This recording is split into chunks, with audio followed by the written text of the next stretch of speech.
contributing with a presentation about one particular incident during the general strike.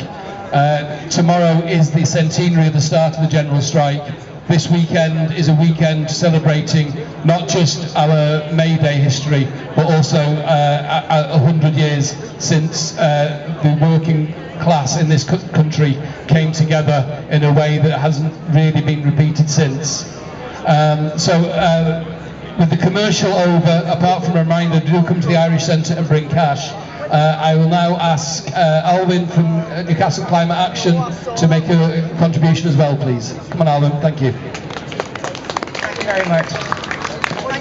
Thank you to all the former speakers, and especially the last one. It reminded me of campaigning years ago with the slogan "Venk Kerimos," so I wanted to dig it out again. Climate Action Newcastle is honoured to have been invited to join this event in our city, and I'm also personally moved to be here due to family memories of struggle.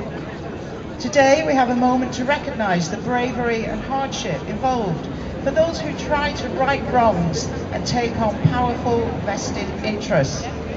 My grandpa lost his job and home simply for attending a trade union meeting. And my dad went on to lead an apprentices strike in his teens and not only lost his job but was blacklisted as well. Those previous generations of workers often faced very visible physical dangers, which we mark with memorials and anniversaries to remind us why we must not accept unsafe working conditions and must work together to win protection and progress and power. But sometimes the dangers that we face are less visible, and it can take longer for these to be seen for what they are. Climate change is harming workers now, but people are not treating it as the emergency that it is. Rising temperatures are just one example. The World Health Organization warned in April this year, the number of people exposed to extreme heat is growing exponentially due to climate change in all world regions. Outdoor workers are already suffering rising numbers of deaths and injury. My son works in construction in America and had to start work in the wee small hours last summer so that shifts could finish before peak daily temperatures. Heat records are being broken every year, and this year is expected to hit another high, and it will continue to rise. There are too many other dangers to name now, but we all know the list anyway, don't we? And worst of all, the triggering of irreversible tipping points.